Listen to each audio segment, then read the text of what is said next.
Good morning, everyone. Thanks very much for coming on a pretty cold morning here in New York. We really appreciate you coming by for what we think is going to be a very interesting and compelling program.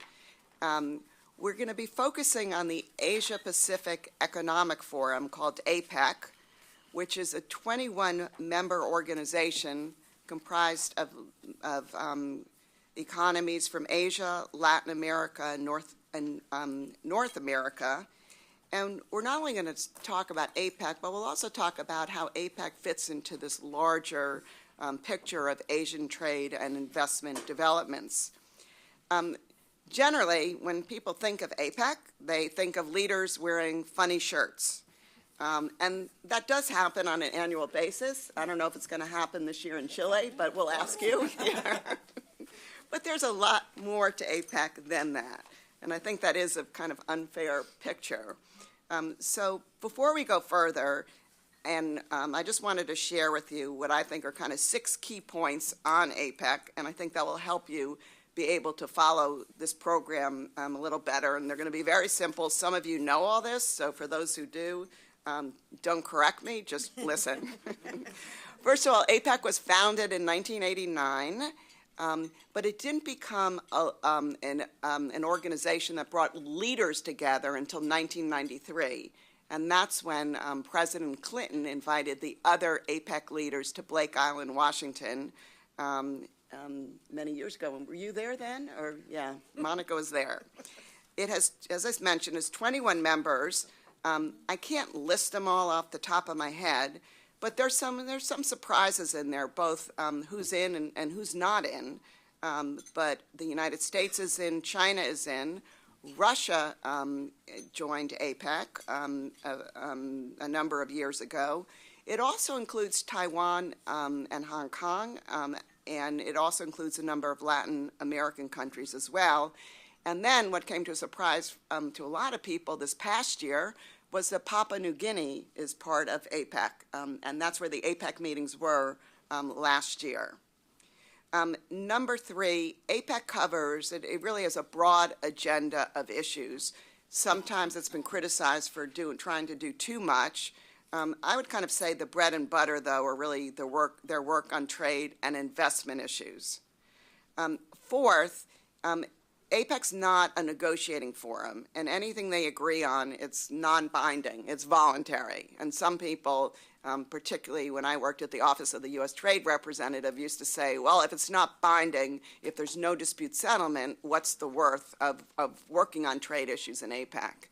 And to the contrary, I think it offers a really good forum to help bring countries and economies along on emerging issues, getting them comfortable with issues, educating them, agreeing to kind of best practices. And sometimes what we found as trade negotiators, that having done a lot of this work in APEC for a number of years, countries were a lot more comfortable then to go into a trade negotiation and actually agree to binding provisions in these areas. Fifth, there's a really unique role for business in APEC. It has what's called an ABAC. Now someone's going to have to help me. What does that stand for? Business Advisory Council. Okay, the Asian Business Advisory Council. And Phil O'Reilly in our panel, he's one of the New Zealand representatives to ABAC, and I believe Monica is as well. And then 6th, and okay, so that's 5 points, and this is going to be my last point, and this is going to transition to our Chilean friend. Each year in APEC, there's a different host. And so that means a different country or economy is picked to host the event. And they really have not just an event, but a whole series of meetings. And they really have an impact on the agenda. They pick their priorities, and most of the meetings, I think, or in most cases, will be held in that country. I always remember my Asian colleagues were never really thrilled when the meetings took place in Latin America. But I understand there's thrilled. Yeah, we're thrilled. But I understand there's a direct flight from Wellington to Santiago. So I think that's traffic on that route's going to really go up this year. So this year, Chile will be the host. And I would just say on a personal note, I'd worked at APEC for many years. when I was at the Office of the U.S. Trade Representative. And the first meeting I ever went to was in 2004, the last time Chile hosted Apec. And it was an incredible meeting, and even at that time, the wine was incredible as well. Okay, so now more into the program. Apec became front and center in 2018 when Papua New Guinea hosted last year, but not necessarily for a good reason. And that's because it was the first time in APEC's history when the leaders were unable to agree to what was called like a joint statement or a joint communiqué. Typically coming out of these meetings, or until this year, the leaders would describe developments, agree on their aspirations, and put out a statement, and that was not possible this year. When the Prime Minister of Papua New Guinea was asked why this wasn't possible, he responded, quote unquote, "You know the two big giants in the room, what can I say?" And he wasn't alone, because most observers attributed the absence of agreement on a joint statement to a manifestation of the trade dispute between the United States and China, the two largest members of APEC, but more importantly, the two largest global economies. And moreover, the speeches of Vice President Pence, who attended for President Trump, and President Xi Jinping to the business leaders at the summit also underscored the growing tension between the United States and China. And here I'm going to quote from Vice President Pence. He said, quote unquote, "Know that the United States offers a better option. We don't drown our partners in a sea of debt. We don't coerce or compromise your independence. The U.S. deals fairly, openly. We do not offer a constricting belt or a one-way road. When you partner with us, we partner with you, and we all prosper." Xi Jinping, not missing a beat, but I understand both of them didn't listen to each other's speeches. Right. But we'll get to that. Xi's was first. Yeah. Xi Jinping, okay, his was first, okay. Quote unquote, "Only openness and cooperation can bring more opportunities and create more space for development. This is a well-proven historical fact. One who chooses to close this door will cut himself off from the rest of the world and lose his direction." So I think that gives you kind of a sense that there was some kind of tension at this meeting. And we're going to explore that this morning. We're not going to, that will be one of the topics we'll explore to kind of get a better understanding of what really happened. And three of our panelists were there. And so we'll be I'll be turning to them to kind of ask for their perspectives. But we're not just going to focus on that. We're also going to talk about the work of APEC and how it really helps to advance emerging and potentially divisive or controversial issues such as digital trade and issues associated with the digital economy and the fourth industrial economic revolution.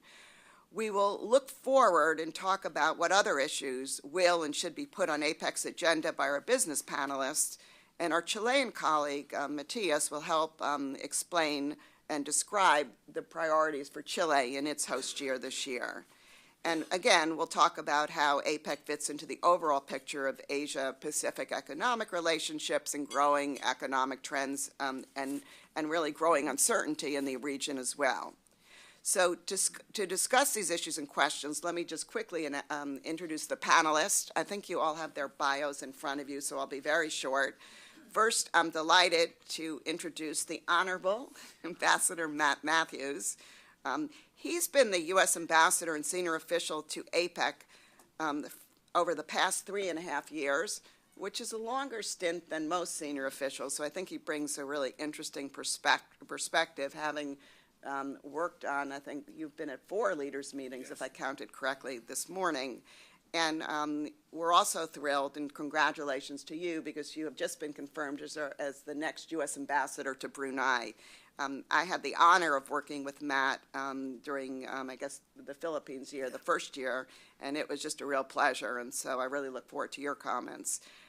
Next, I'm pleased to introduce Matias Ignacio Pinto Pimentel.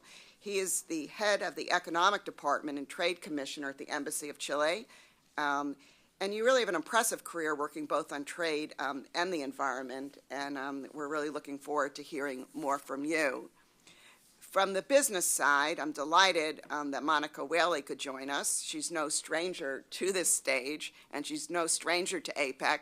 She's what I would call as kind of the glue behind the U.S. business participation in APEC, and really a pillar of expertise for the government delegations, because she's been with APEC since day one. She's the president of the National Center for APEC, which is located in lovely Seattle. And my understanding is NC APEC is going to be celebrating their 25th anniversary this year. Very excited. And finally, Phil O'Reilly, to my left, he serves, again, I mentioned earlier, as one of New Zealand's 3 appointed representatives to ABAC, and he serves a similar business advisory role at the OECD in Paris. And in your spare time, I understand you're the managing director of Iron Dukes Partners. So let's just get right into the program. I'll start and ask some questions, but then we're going to open this up to others. So start thinking of what questions come to your mind. So I thought we would just start with the first question, and that is, let's talk a little about what happened in Papua New Guinea. And I would be interested in your perspectives on why, first of all, if you can explain to the group, and maybe Matt, you can explain to the group, why these joint statements are important and what they are, and then we can talk a bit about people's perspectives on why the 21 governments were unable to agree to a joint statement this year. Sure. So thank you, Wendy. Joint statements coming out of ministerial meetings in APEC or the Leaders' Declaration, they're useful because they help provide guidance for ongoing work. It shows a signal of ongoing commitment to the work that we do in APEC, pretty much across our major work streams. As I think Wendy pointed out, the focus of APEC has always been on free and open trade and investment in the Asia Pacific and working towards that goal. It's an ongoing goal. The Bulwark goals were set, I guess, in 1994, and we've been working on them ever since. That goal was supposed to be attained by 2020. We will fall short of it.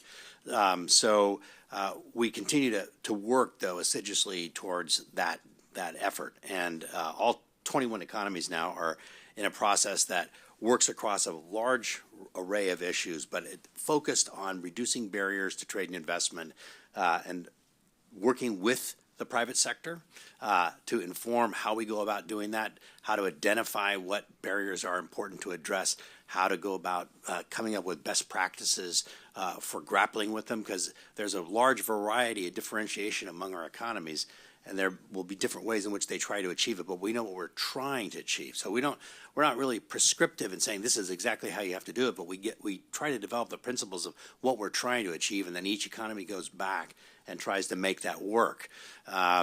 So the leaders' statements and the ministerial statements help provide that extra little bit of oomph to keep all the working processes of APEC going and keeping people pushing towards those same fundamental goals. What I would say, and it's important to understand, is that the work of APEC is a year-round process. We're doing working level meetings all through the year. There are senior level meetings among officials and various groupings all through the year, and we're pushing on the actual effort of gaining clarity on how we can go about removing barriers on an all-year basis. So it gets summed up during the leaders' meeting, and a lot of attention comes to APEC only during the leaders' meeting because you have 21 leaders from 21 economies. But that work progress, it's an ongoing thing. And it's really important to understand that, because when we talk about APEC being consensus-based and non-binding, but it's a bottom-up operation. It's not so much a top-down operation. The real work, it takes place among experts, among business leaders, among governmental experts. And that process is that discussion, those discussions go on all year long. But what we look for is a bit of a blessing from leaders at the end of a year to say, yeah, those were good accomplishments. Let's keep working on those things. And by the way, here's a couple of new topics. That's really the structure of the way it works. And what's important here, because what's unique about APEC is it is non-binding. And the crazy shirts that everyone seems to pay attention to, that actually should be an indicator, a positive indicator, because what it's telling you is that APEC has always tried to be a little less formal. Why? Because we're trying to be creative. We're trying to be open to new ideas. We're trying to step away from formalistic government positions and opening it up for a real discussion so that there can be, we shed a little more light on issues and gain a little flexibility that allows us to say, well, maybe that will work. Maybe we'll give it a try. We do a lot of trial and error in the discussions that we have in APEC. By the time we get to best principles that have consensus, that's through a process of persuasion.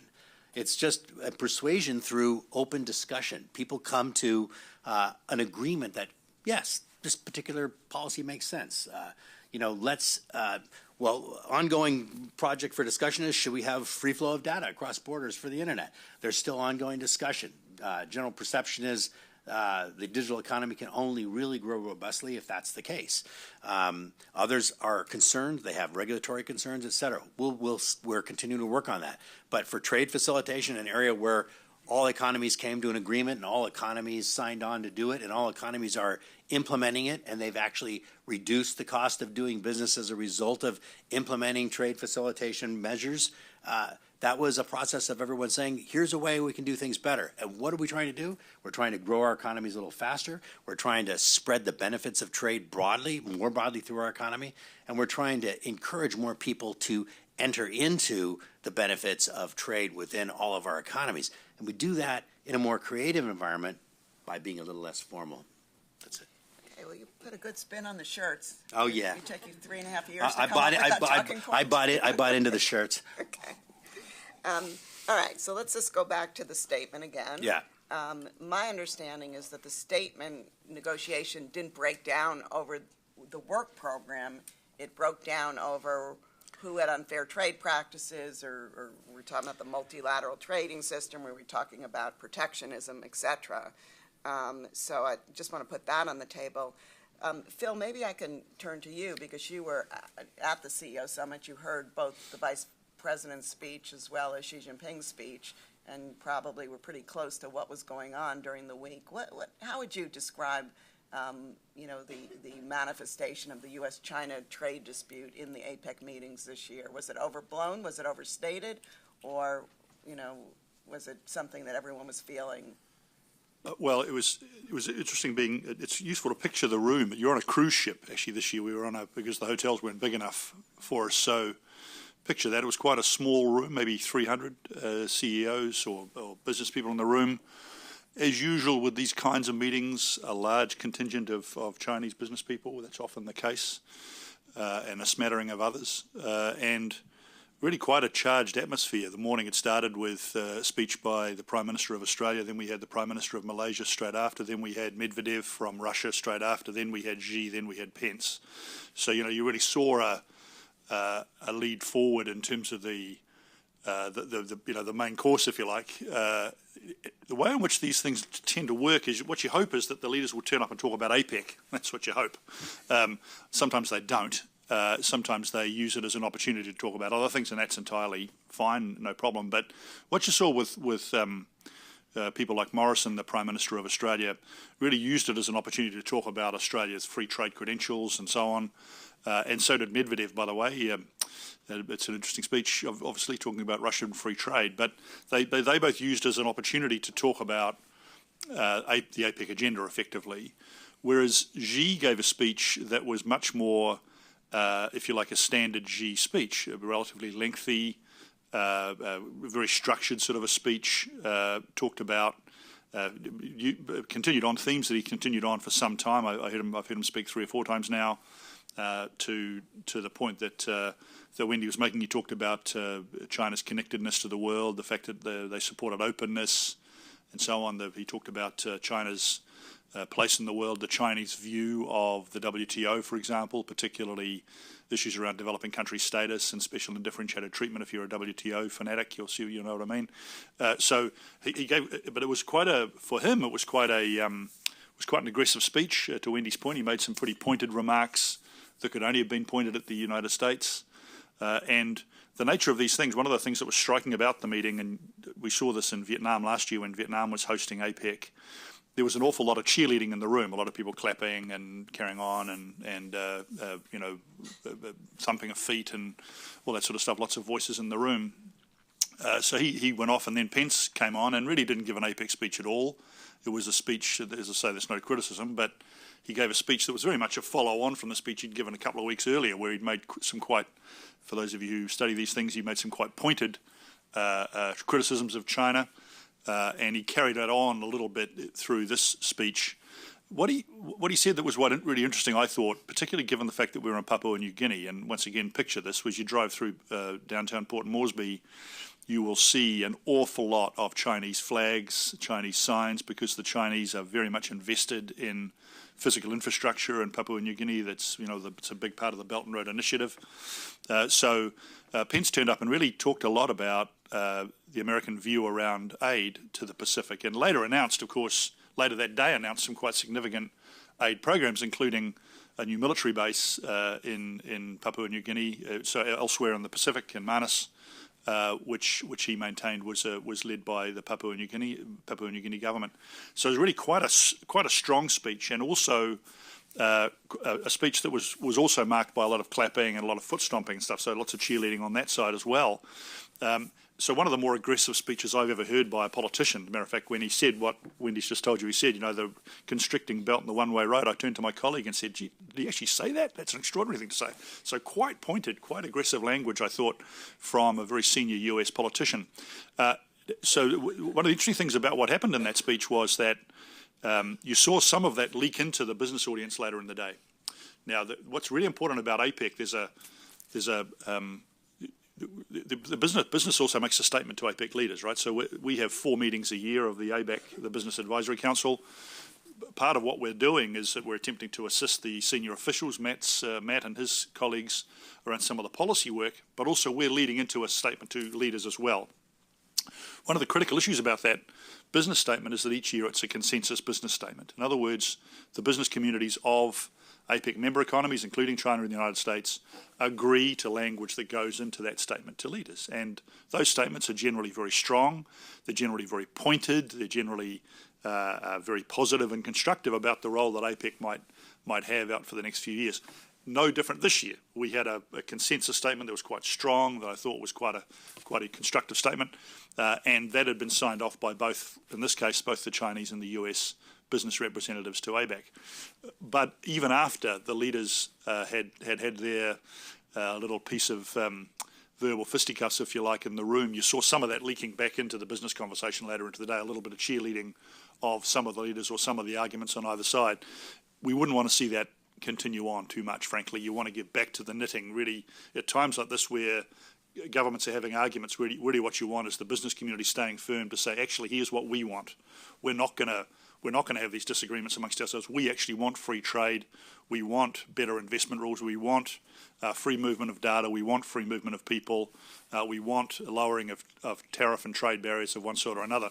So it was very important that we continue that work on, and we did, despite the fact that there were some issues. But it was a very remarkable, I must say, it was a very remarkable meeting and series of speeches, particularly when you put it in the context of the speakers that had taken place in the morning.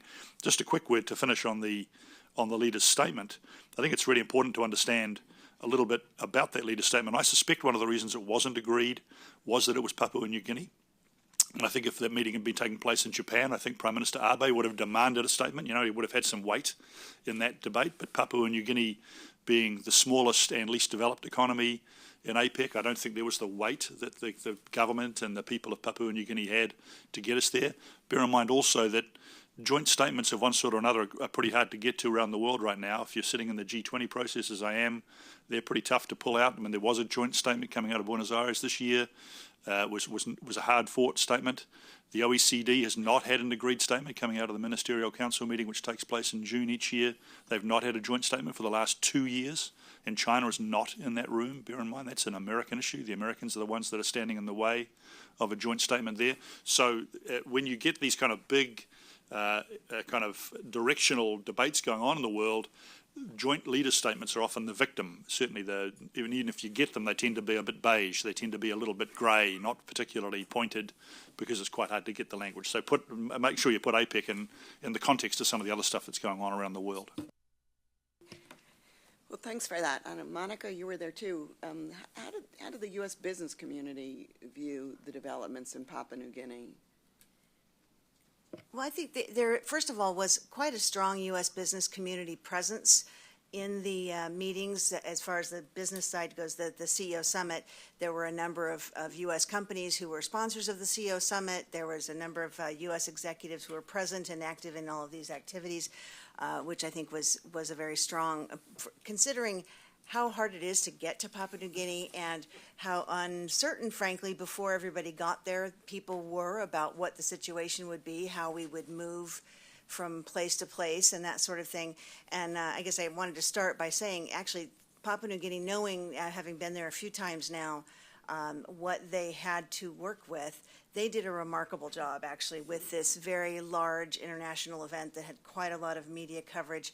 They had a few hiccups, of course, but so did we in Honolulu in 2011. So it's a very challenging undertaking to host APEC. It's a year-long event, but this final one brings together all of these pieces. And for the U.S. business community, they see this, especially this final meeting and the opportunity that leaders are there with business people.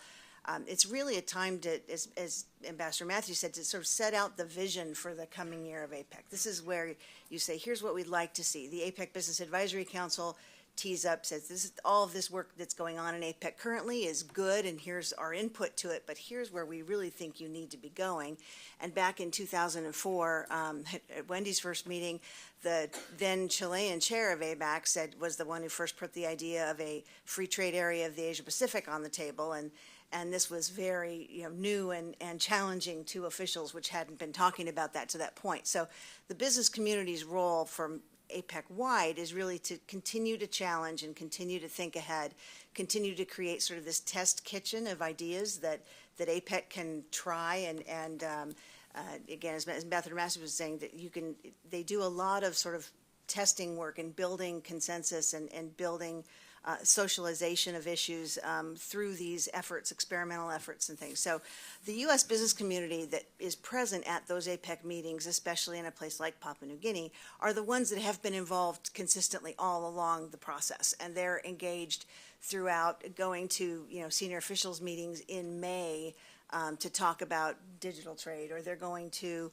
a meeting on standards and conformance subcommittee meetings, or something on privacy. So we have a great number of U.S. businesses that are members of the National Center for APEC that are engaged actively throughout this whole year of work. So I think they too saw the sort of the drama of Papua New Guinea and the leader's statement with a bit of a grain of salt, knowing that all of this other work is ongoing and that the challenges are not ones that were challenges to APEC as an institution. As we've mentioned, these conversations and these difficulties, these challenging discussions are happening globally in a lot of different fora amongst both finance ministers and trade ministers and leaders and prime ministers and presidents in all of these different parts of the world. So I think they definitely still see, and I think the important part of what I saw in Papua New Guinea was a strong, probably about 80 different companies from the U.S. that were part of this rather small group of the small total, and the commitment to the Asia Pacific, the commitment to business there, and that business, regardless of the tides of change of attitudes about trade and things, that the business community is very much invested for the long term in the Asia Pacific, and we'll are seeing a lot of companies that want to be in Santiago in Chile with us this year as well, to keep driving that agenda forward, because the value is in that ongoing agenda. And right around the table here, I'm just point you out, Russell. As Russell King traveled to Papua New Guinea this year also to take part in a mining task force discussion. So we've got U.S. companies, and his company is Freeport-McMoran, which has been a sponsor of the CEO Summit for many, many years. That is an example, and their CEO or chief operating officer have come to these meetings in these remote places, and and represented in a way that, the U.S. business community really is deeply engaged in APEC, and that is part of what I think keeps driving things forward, too.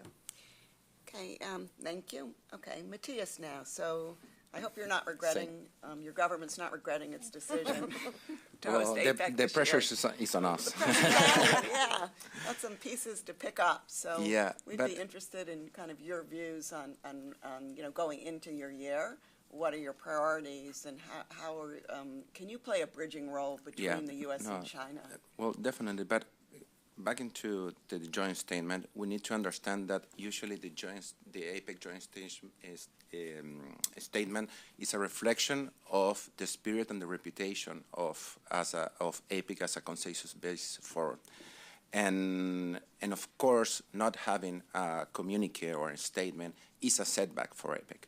But also, we can understand that this is an opportunity for Chile, for APEC, because this is not an isolated event. This is part of a process that the position are being souring, they're being diluting all over the past years, and it's time to evaluate, to assess what is happening in the region in different terms, like geopolitical, like the integration, strategic level, and we need to understand that having a joint statement is not anymore as a given. That was usually every year and in every different forum.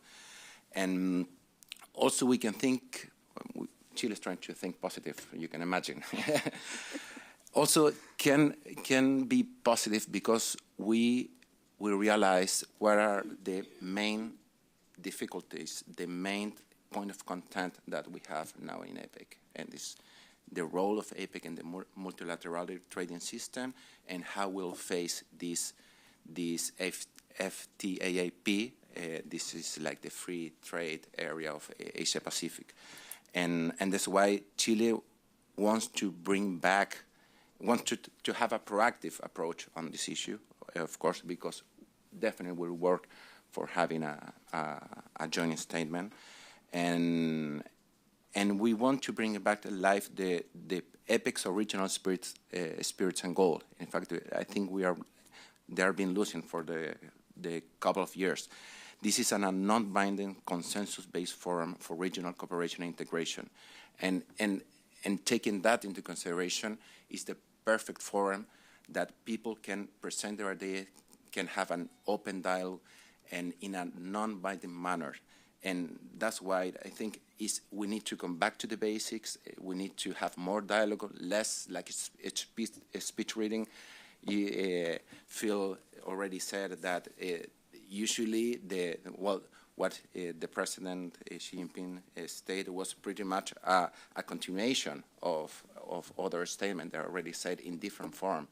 I think that if we bring back the spirit of APEC, and if we come back to the basic, we are returning to dialogue. It will present different ideas in a non-binding manner with the companies there helping us. So I think, and I hope, that this is opportunity for Chile. Setbacks always lead to opportunities. Yeah. Okay, and actually, you can add your thing, and then I'm going to ask you a question, too. Good. Since you're not going to be for the whole year, and probably not at the leaders' meeting, I assume, is there any parting advice you would give the Chile host this year in terms of what they should focus on, or, what lessons have been learned by previous hosts? I'm taking note. You'll be quizzed. Well, after. first, let me just emphasize a point that Wendy made in passing, which is that when it came to the work of APEC during Papua New Guinea's year, there was broad agreement and consensus on the whole range of work programs, whether it's covering, trade, digital economy, forward-looking work there to make sure we maintain a free and open system, services work we're doing to reduce barriers and restrictiveness in the services sector across our economies, structural reform, the ease of doing business, the idea of finding ways to make sure that we reduce the regulatory barriers both inside countries and between to facilitate the flow of goods and services across borders. and within economies to help make economies more efficient. Women's economic empowerment, the idea that we ensure that we try to get rid of any policy barriers or address cultural impediments to women entering and remaining in the workforce and being productive contributors to that. I think there's broad-based understanding of the need to work on all these areas at APEC. So for APEC, the challenge is to what degree do we want to be ambitious? To how ambitious do we want to be? The reason why we have a non-binding environment and consensus-based is we're trying to create an environment which people can undertake more ambitious efforts. Because at the end of the day, it's a unilateral decision by each and every economy to the extent to which they will try to inculcate the best practices that we come up with in APEC. And in this environment, the United States consistently is pushing for the most ambitious outcomes possible when it comes to services, when it comes to the digital economy, when it comes to working aggressively to remove barriers for women's economic empowerment. And so inside APEC, it's a decision of the challenge is to what extent can we be ambitious? And to understand that a little bit better, there's this issue of differentiation. Some economies are developed, some are in developing status, and their ability to undertake some of the work that would be required to really remove barriers is a little more burdensome for them, which is why we've always had technical cooperation. It's been a critical point of the way in which we operate, that when we're introducing something that's challenging, we offer ways in which folks can train up and understand more deeply what it would require for them to actually implement these kinds of movements and how those new procedures and approaches that would reduce bureaucratic red tape, for instance, would actually benefit their economies. We have all that in place. That in Papua New Guinea's year, I would say we came to consensus on what we wanted to achieve, what we achieved in Papua New Guinea, and what we want to achieve in the coming year. It's just a matter of how ambitious do you want to be. The United States always leans towards a stance of higher ambition. And when it comes to the Leaders' Declaration, all the elements that came out in the chair's statement, if you see it, on the work program were matters of consensus. So it was really only discussion over the multilateral trading system that caused a little bit of differentiation. And that's not actually done in APEC. That needs to be understood. But it gets referred to as a matter of course in the tradition of APEC statements. So maybe I can offer a piece of advice then. Why not? I'm moderating. And that would be, maybe the statements going forward should just be on the actual work and not trying to opine on who's protectionist or who is unfair trading practices or, where the multilateral trading system's going. That if APEC's doing this great work, why not just issue a statement that captures that work? What do you think? Well, I think there's ongoing discussions on how they want to approach that. That'll be an interesting set of decisions for Chile. But I think people can be rest assured that the work of APEC has not been undercut by the fact that we had to have a chair statement at the end of the day. And the United States was ready to sign on, actually, to the consensus statement that Papua New Guinea drafted. And again, as I said, we're committed to making sure that the culture of APEC remains open, that it remains creative, that it remains inclusive, and we'll continue to work to those goals. Matthias, has Chile then released their priorities for the year? Are there buckets of priorities Yeah. without going to a lot of detail, but maybe the general topics? Yeah, thank you very much for that question. Well, Chile has 4 priorities this year. It's digital society, integration 4.0, women, SMEs, inclusive growth, and sustainable growth. On digital society, we would like to implement an action that offers a short-term gain and set the foundation for more challenging terminal progress. This is a little bit of technicism. We want to use, in fact, the Internet and Digital Economy Roadmap that we already have in APEC and work upon with the new governments agree on 2018. On women, SMEs, and inclusive growth, I think we need to increase the participation on women and in the economy for Chile. That's critical.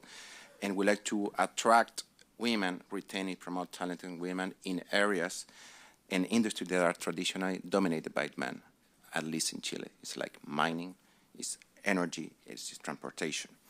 So at the end, we want to work toward to have an action plan that contribute to the empowerment of women in the region. And in SMEs, and that's is in correlation with what you state, that we need to make that people, to convey the people the importance of free trade, to convey the people that we are reaching of all levels of society. And for taking that in consideration, we are trying to promote the integration of SMEs in the international trade region, but working through the removing of trade barriers, simplifying regulation, improving actions, and strengthening the capability of SMEs.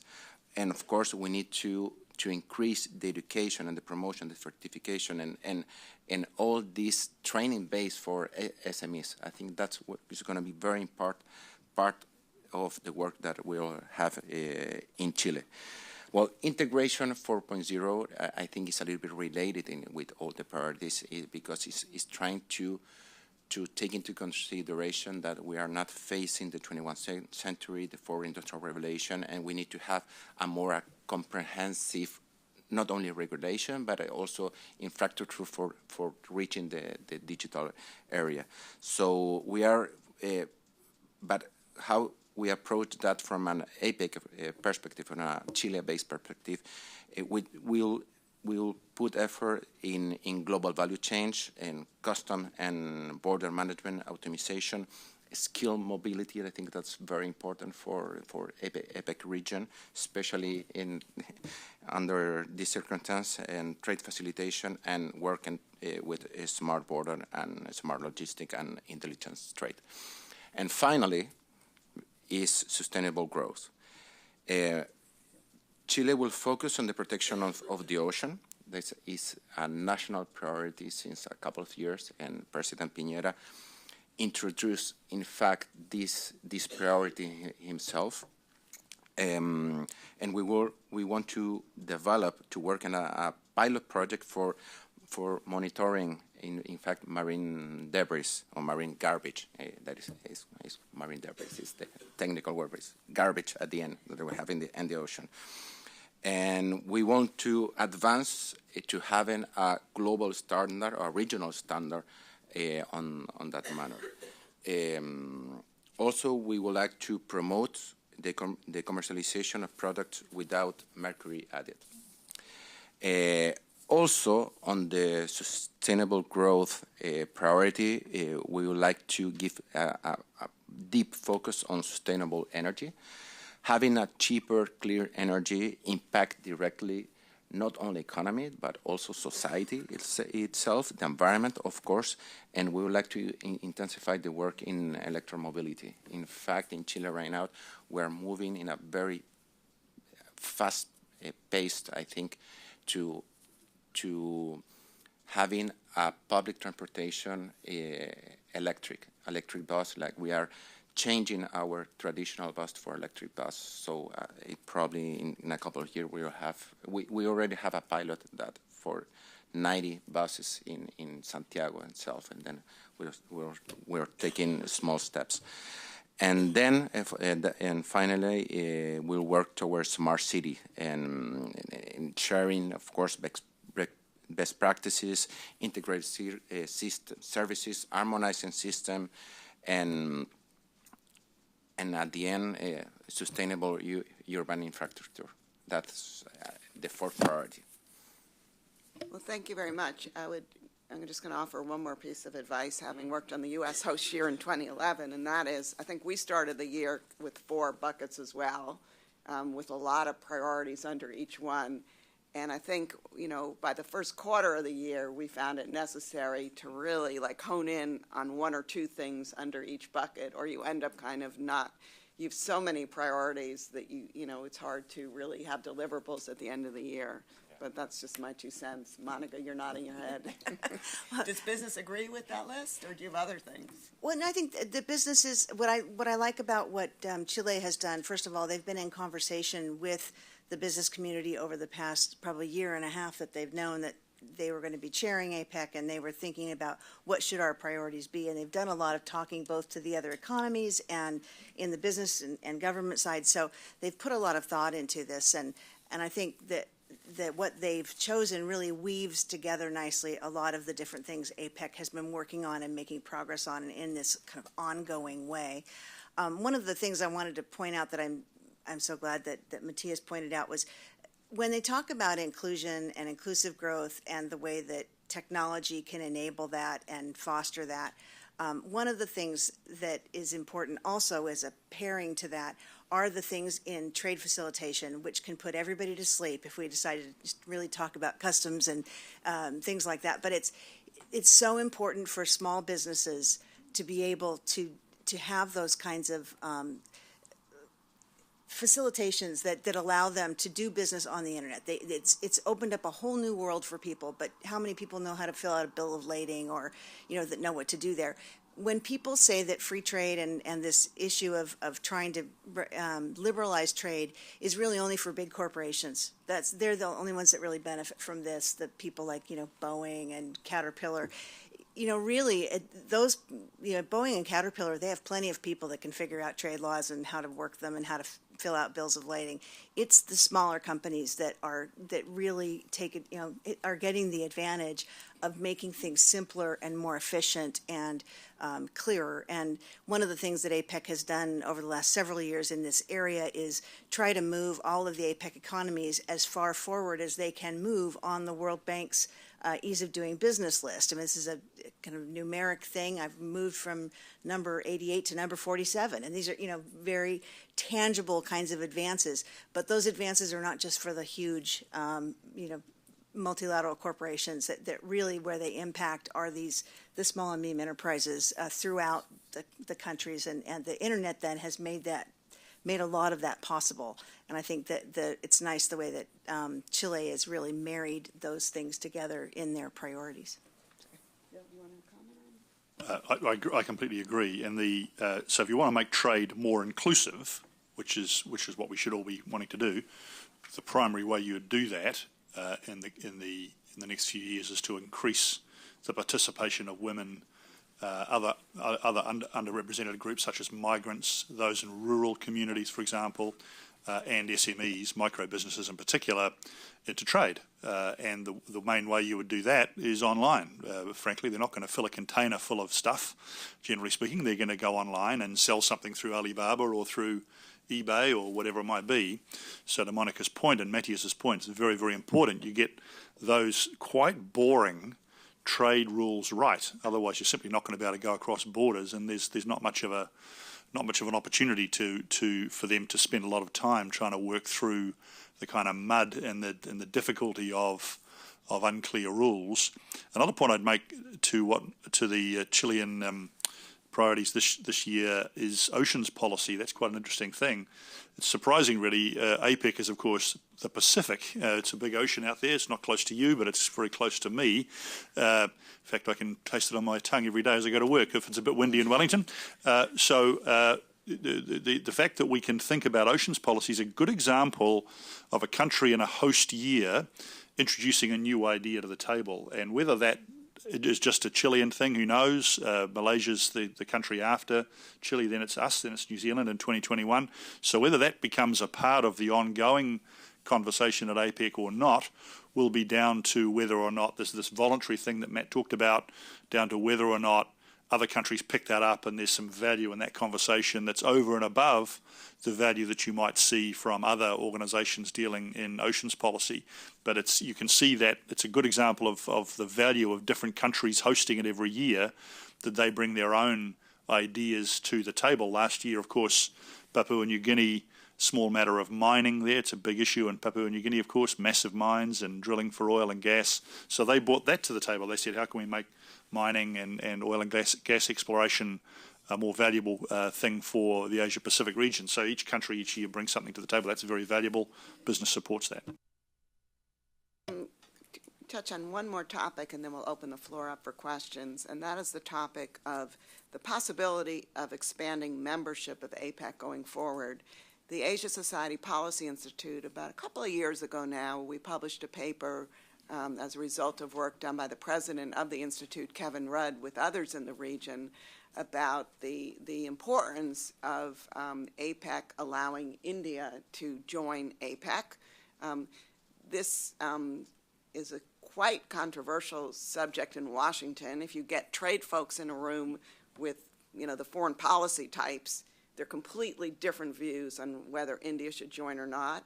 I don't think right now we want to have that discussion here, but can we just take a step back? I mean, APEC now has had 21 members for at least, I don't know when the last members were added, maybe 10 years ago? Or 1998. 1998, okay. So no new members have been added. It's interesting, the ASEAN countries, not all the ASEAN countries are in APEC. I know some of the countries in your neighborhood, Matthias, particularly Colombia and Costa Rica, have been interested. I mean, is it time to start thinking about adding new members? And, what are the challenges of adding new members? And, I don't know who wants to take the question, but let's kind of keep it. Let me start. Yeah, okay. I think the chances of India joining anytime soon are zero for a whole bunch of reasons. The American, Tell us what you really think. the American government. Yeah, just sort of. I'm a business guy. I don't have to be diplomatic. The U.S. government talks about the Indo-Pacific. I should just make the point: no one else does. No one else uses that phrase. So if that phrase takes off somewhere, that'll be good. But right now, everybody talks about Asia-Pacific. So if you were to expand the membership of APEC, I think, to your point, Wendy, there'd be some other more obvious candidates in Southeast Asia, ASEAN, and in Latin America before you thought that would be much more logical before you thought about expanding membership to the likes of India or, say, Myanmar or those sorts of countries in the Indian Ocean. So the other point I'd make is that when you're going through tough times, as the multilateral system is right now, and as APEC is for obvious reasons, the lack of a leader statement being a good example of it, that's a time, I think, to stick to the knitting. That's a time to really double down on your core strengths and do the things that you're famous for really, really well, and I don't think that's conducive to expanding membership, particularly into the Indian Ocean just yet. But there are other ways of potentially reaching out to some of those countries. You could involve them in some of the meetings. You can involve them as an observer, or you can involve them in some of the technical cooperation activities. The OECD, with which I'm involved, is doing a bunch of that. In a week or two's time, we'll be in Kazakhstan, of all places, helping them on a bit of technical cooperation around OECD matters. So it's possible to engage in that way, but my sense is right now the chance of APEC expanding membership formally is pretty much zero for the next few years. Let me just add a couple of comments. I think the key there, first of all, there was a moratorium on new members from 1998 to 2010. The moratorium expired, but leaders have never expressed an interest in actually expanding membership in any broad sense. And it's a complicated process, but if you were going to think about it, what you would want, because APEC is a consensus-based organization, you need to bring like-minded new members in, those who share a commitment to the work that APEC has been doing, to the policy achievements that APEC has made, and that it wants to do. That really those economies would have to be economies that are committed to truly free and open trade and investment and to moving forward to achieve that. India presents a particular problem because it has a mercantilist trade policy, and it's actually been going in reverse in many respects over the last couple of years. So it makes it even a more difficult challenge, even if we were going to be able to begin a process of serious consideration of expansion of membership. But we're just not there on that. And if there were, there would be better candidates like Colombia that are, as a member of the Pacific Alliance, is committed to in a broad way to the fundamental precepts that drive APEC. But you won't get a serious set of discussions on this until there is a sense that it's essential to do it, and that it can be done in a constructive way that preserves APEC's ability to move forward on policy in an ambitious and effective way, a way that actually leads in the global community, just as we've done on trade facilitation, environmental goods, and a number of other areas where we set a standard. So people have to want to be in the lead and pushing themselves to achieve those things faster than other economies. That would be the underlying principle in which you'd have that kind of conversation, but we're just not there. Quickly, I would just add that the 21 economies of APEC are already amongst the most diverse group in the world. If you brought them together, you say, Brunei and Papua New Guinea and the U.S. and China, Japan, Australia, New Zealand, Chile, and Singapore, and you've got, Vietnam. They're such different places, and to think it's really kind of astounding and amazing and a very good thing that they do have this already agreed series of things that Ambassador Matthews just talked about. That they've got a common goal and a common set of programs, different ideas about how they should be implemented and how fast, but the fact that you've got these 21 already on the same page on a lot of these very ambitious ideas, it's hard to imagine others coming in, as Ambassador Matthews well said, that that aren't already bought in 100% on the agenda and the goal that's common. Picking that up this year? Yeah. Well, as Ambassador Matthews said, the moratorium expired like 9-10 years ago, and the membership hasn't changed. But we believe that APEC membership, expanded or not, should not be an impediment, in fact, to engage with others' economy, be them by bloc of like Pacific Alliance, European Union, or with a specific economy. And we think that this type of engagement will not dilute the effectiveness and the work that we're doing in APEC, and in fact could increase our relevance around the world. But if augmenting the membership will drive to APEC to a stalemate, Chile is in the view that it's better to stay as it is at this moment. Thank you. How about we open up the floor? I'd be glad to take any questions. Yeah, gentleman in the back. Thank you. I'm Charlie Can I Kimball. just ask you, can you please just introduce yourself? I was about to. Yeah. I'm Charlie Kimball with the Korea Center for International Finance, and I'm wondering if there's a difference in the view of between the business community and the ambassadorial community of the increasing militarization of the South China Sea, and in particular, if there's a reaction as to why a week ago or so Xi Jinping talked about the need for one China to be implemented. This has been a policy for decades. Why did he bring it up last week? Okay, other questions? Let's take a few. Yes. Yeah, my name's Kevin Shanley of the Asian Society Policy Institute. And I was interested in the reception that VP Pence's speech got, because he had long since telegraphed that speech at the Hudson Institute, in which he brought up the questions of intellectual property rights and technology transfer. My question is simply this: how much time was spent on those 2 points, particularly the second one, technology transfer, which I think business would be very concerned with? How much time was spent in your meetings in Papua New Guinea discussing those two issues? Okay. Other questions? Let's take a few. Yes? Ken Wasserman, I'm an attorney. What specifically, if anything, has APEC said concerning the assistance of developed countries to more emerging market economies? Okay. One more? Yes. My name is Zahava Roden, and I'm a member of the Asia Society. And my question is actually for Mr. Pinto. Since APEC has great plans for Chile, I want to know what are they planning for the Isla de Pascua, which is part of the economy of Chile. Okay, so we have a number of questions here. Why don't I?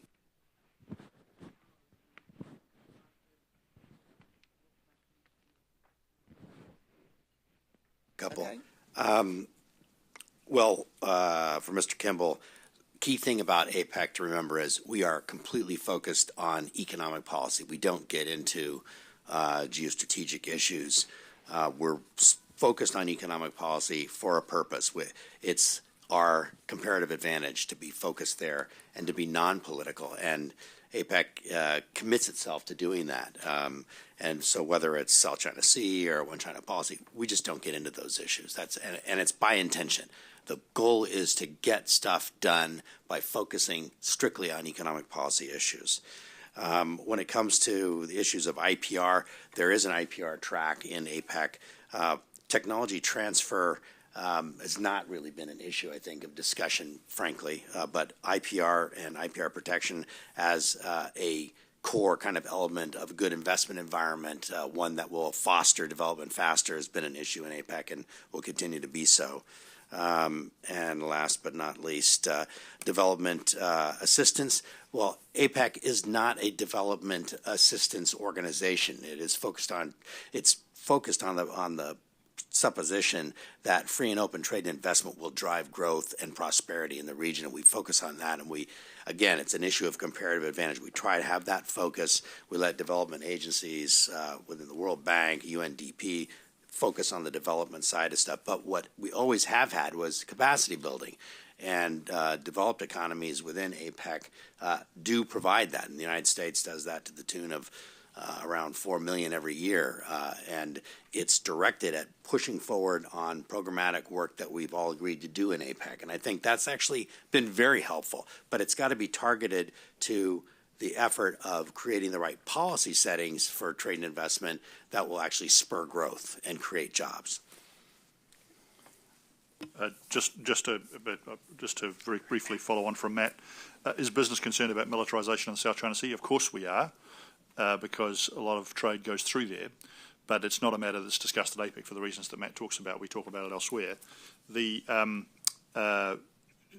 Pence speech and the question of IPR and technology transfer, those matters are discussed inside ABAC. Of course, we talk about those matters around the table, and but what we try to do when we're having those kinds of conversations is talk about a constructive way forward rather than having a bit of a moan session about what's going on. So to Matt's point, we would put the technology transfer issue in the context of free and open trade on the one hand, and in the context of intellectual property rights on the other. In other words, we would try to have a conversation that would be a more constructive go-forward conversation around the structures you would put in place to ensure that technology transfer was taking place in an agreed fashion through agreed trade rules and in an agreed IP situation where everybody could understand what was going on. Of course, there are some of the tensions that go on from time to time in those kinds of issues. Yes, of course, they do bubble up occasionally, both in the formal meetings and in the informal meetings, the informal cups of coffee and so on, which is so important in these kinds of events and processes. But we'll largely try and put those conversations in a foundation of how might we move forward and make recommendations to officials and leaders on that basis. I'm really looking forward to Matthias's Chilean answer, though. I would just add on that, too. I mean, one thing APEC, at least when I worked on it, I thought it was really good, is trying to educate countries why certain restrictions are not in their interest, and how by putting into place something like, very prohibitive technology transfer practices or, data localization requirements, how that affects your ability to innovate, how that affects your ability to attract foreign direct investment. And so I think that arm of APEC is very strong, and I'm sure those conversations are taking place. I would only add, and I also want to hear the Chilean answer, because I'm going to learn something new today, that's for sure. The other piece of it, though, I think it is important that APEC exists, and they talked about this in 1993, that at that point it was really the only place where leaders got together, and the proposal that they do so annually was a new idea at the time. And I think having those kinds of structures in place where you're going to have a meeting, it's not setting up a big state visit or bilateral, it's, you know that you're going to be able to have coffee on the sidelines. And I think it's been important both between the government and leaders as well as between the business folks. So I remember back, I forget which year it was, but Madeleine Albright was our secretary, and there was a subgroup that sort of met for coffee on the issue of East Timor at the time. And there was a crisis. They were able to discuss it on the sides, but this ability to do things in a way that's a little bit more informal, a little bit more, and certainly the context of what's happening in the world at the time is not lost on everybody who comes to APEC. And so I don't know what all conversations happen over the tea and coffee settings, but I know that there are a lot of them, and we appreciate them. Well, I think it's good that everybody understands that this forum has some very specifics and very particular approach. It's a non-binding, it's a consensus-based, it's non-binding, and we don't differentiate country between developed and developing country. Development country is pretty much a discussions between the around all the United Nations forums. Like if you go of UNCCC, you will have this discussion. You go to the WTO, you have this type of discussion that can be very hard. In fact, and is the core is in the core of the discussion. Is part of the core of this forum. We don't have this in APEC.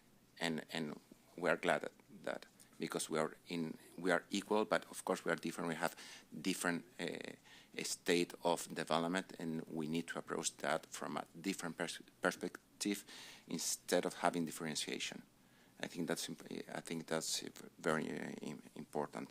And of course this technical work, the capacity building, that pretty much, for being completely honest, is done and is being supported by developed country in a traditional way, is part of the how we face this challenge in the different economy.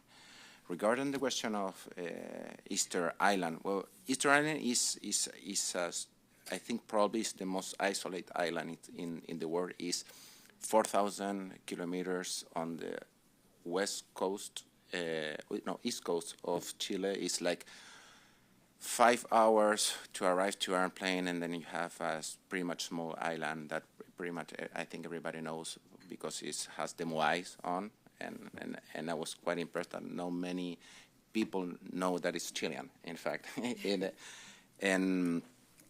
And the moai and Easter Island is pretty much is a native, is Chilean native people living there.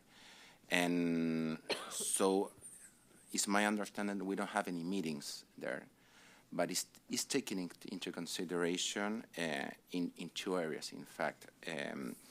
Inclusive growth, because we are now dealing like inclusive growth, including, of course, natives, is very important, in fact, from the political agenda of the administration of President Piñera. And we'll work specific on the oceans, because of course it's an island. We'll work on a specific the marine debris and the economics on that part of their concern. In fact, I hope to visit. Any further? I hope to visit. You're welcome to visit. In fact. Yeah, Lulu. I want to introduce Lulu Wang, one of our trustees, and also Denise Saul sitting next to her, too. Thank you so much for joining us this morning. Delighted to be here. I wonder if, Matthias, if you could, thank you for offering the list of topics you really want to explore at your gathering. And I wonder if of the 4 or 5 that you listed, which 1 or 2 are you most hopeful will be advanced after the next conference? And I wonder if other panelists might weigh in and join him in terms of where you think most progress can be made among these topics. Thank you. Okay. Well, this is my personal opinion. No. Of course, Chile will work and will push all the 4 priorities, but and in fact, they try to have a specific delivery for each for each of the priority. But if you compare like integration 4.0, it's more a broader. It's like, okay, this is the for revolution, how Apec faced the 21st century, and it's taking into consideration that the vision of Apec post-2020. But it's more broader. If you think on women, SMEs, inclusive growth, you can have more specific issues. Like we will have a working plan on women. We want to work to, I don't know, reducing trade barriers. You have more tangible issue. You have more deliverers that is more easy to have. I think the integration 4.0 or work on a smart city pretty much is less tangible for working, and especially as a negotiator. I'd hope from a business perspective that, and this is already going on to some extent, but the work around inclusive trade, inclusive growth, I think is really, really important. If you think about one of the big things that's been going on in some parts of the world, not all parts of the world, it's important to understand, has been an increasing distrust of globalization and of trade, of course, very importantly in this country. But as I say, not in all countries. It's very important to understand. Many countries inside the Apec membership, there is no lack of consensus. The consensus is that trade and openness is a good thing, and off we go. But you can see that that's causing some real tension around the world where you do have these disagreements. So the way to make trade more inclusive is to get more trade to more people, in my view, and that would necessarily include micro, small and medium enterprises, women, indigenous people, important in my country as in Chile. So the idea of being able to take that conversation forward in an APEC frame is really important, I think. It's because if you think about the multilateral that's in the most trouble around the world right now, well, that's the WTO. So if we can, through APEC, build out that inclusive frame, that idea that trade does work for all, it's demonstrably true, and let's make that even clearer, then I think we'll help unglue some of those other multilateral conversations going on around the world. So that would be my hope. Yeah, maybe I'll just mention a couple of specific things. We talked about digital economy being a core area of work for Chile. There we've got ongoing work in cross-border privacy rules, which will help small businesses by having a system in place that provides needed regulatory oversight, but privacy for the users themselves. These are the things that can help small businesses as well as large. We've got digital building blocks. This is a set of best practices we're working on. Hopefully we can get to a positive conclusion on that. And again, that will help set the framework in which each economy, assuming we do get consensus, will ensure that they keep a system open and functional that allows not only large businesses but small businesses to participate. One way we're doing this practically in APEC is we've moved for best practices in online dispute resolution. So because one problem for small firms is if they run into a problem on a deal, a transaction, and how do they get restitution? How do they get a solution that doesn't raise their cost? And the easiest way, of course, and the lowest cost way is to go through online dispute resolution. If we can have agreement among all of our economies, then we know that small businesses in our economies can trade with all the other economies, knowing that there's solutions. So there's cross-border privacy rules to help smooth the path for ensuring there's a consistent way of providing insurance for your customers, and online dispute resolution to make sure that the payment process or failure to make payments can be resolved at a low cost and efficient way. All these kinds of things are the pragmatic ways in which we do things. I often describe APEC as, we're like 21 teams of grease monkeys working on a high-performance vehicle. And what we do is not sexy, but what we're trying to do is to get that machine to run smoother, faster, more efficiently, and more effectively. And if we do our job right, the outcome can be pretty exciting, right? You get good outcomes for everybody. And it's these kind of detailed work efforts that lead to a better outcome.